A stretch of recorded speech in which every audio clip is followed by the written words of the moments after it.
servirait pas à grand-chose. Angélique, dans ce cas-là, vous serez pris à votre propre piège. Imaginez que vous sélectionnez aussi un certain groupe et puis vous laissez l'autre. Quelqu'un d'autre vient vous poser la question, pourquoi vous n'avez pas pris ce que vous avez accepté aussi? Vous allez dire quoi?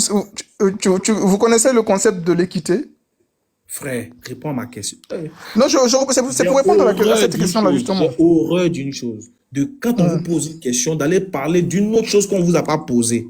Ok, alors je vais répondre à ta question. Cas précis. Vous dites pourquoi le Coran a parlé simplement, n'a pas parlé de tous les prophètes. Maintenant, je vous retourne. Non, c'est pas ce que je dis. C'est pas ce que j'ai dit. Je n'ai jamais posé cette question comme ça. Si, en résumé, c'est ça. Ce que vous venez de faire. Le Coran a parlé d'un groupe de prophètes situés qui se trouve. Merci. Voilà, situé dans exactement. Une région bien précise. Ma question, c'était ça. C'est pourquoi on n'a jamais cité un seul parmi les 124 000. Un seul qui n'est pas de cette région-là. Pourquoi? Alors que cette région est minime par rapport au reste du monde. Bon, ce que vous dites est faux déjà. J'ai dit, je vais venir pas à pas. Moi, j'attends. Ce que vous dites est faux. Ce que vous dites est faux. Le Coran parle de Noé. Est-ce que Noé, quelle était la région dans laquelle Noé était?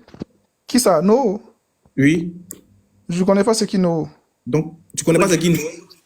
Je connais Noé, mais je ne connais pas Noé. J'ai dit Noé, c'est ce que j'ai dit. Ah, ok, ouais, je connais Noé. Oui, il était dans quelle région selon vous? Bah, selon moi, il était dans la même région, dans la région, je dirais, du Moyen-Orient, Proche-Orient, tout ça.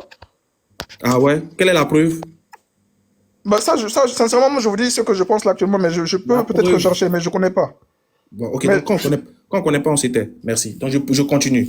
Ok, mais dites-moi alors, dites-moi, non, je veux... Non, dites-moi, non, vous avez la réponse. Dites-moi tout de suite, s'il vous plaît. Arrêtez de paniquer. C'est vous qui avez fait le propos. C'est à vous de prouver, c'est pas à moi de prouver. Il ne va rien prouver pour vous ici. C'est vous qui avez fait l'allégation, qui avez dit que le Noé se trouve dans la même péninsule que le prophète. Donc, c'est à vous de prouver. Moi, il dit prouver, moi. C'est pas à moi de prouver. Ok, bah, je vais vous prouver ça tout de suite, alors je vais chercher. Je suis impatient. Donc, je continue pour dire que déjà, le Coran stipule lui-même dans son sein qu'il y a des prophètes de qui il a parlé et il y a des prophètes de qui il n'a pas parlé.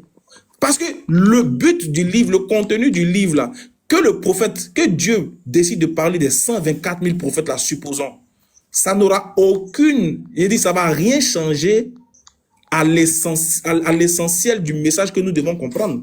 C'est que quand Dieu va venir parler des 124 000 prophètes-là, c'est pour nous parler de la même chose qu'il a transmis à ces 124 000 prophètes-là. Donc, l'essentiel qu'on doit comprendre, c'est que Dieu est un et qu'on doit croire à ses prophètes.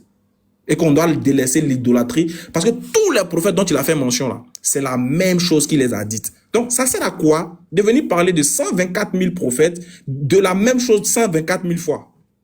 Parce que venir parler de 124 000 prophètes, c'est parler de la même chose 124 000 fois. En quoi est-ce que ça sera bénéfique pour nous de nous parler 124 000 fois de la même chose, et si tu nous parlais simplement 10 fois ou 20 fois ou 30 fois?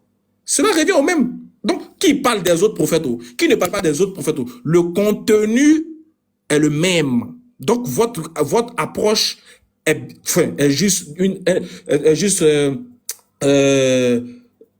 l'approche de quelqu'un qui cherche en fait la petite bête là où il n'y a pas.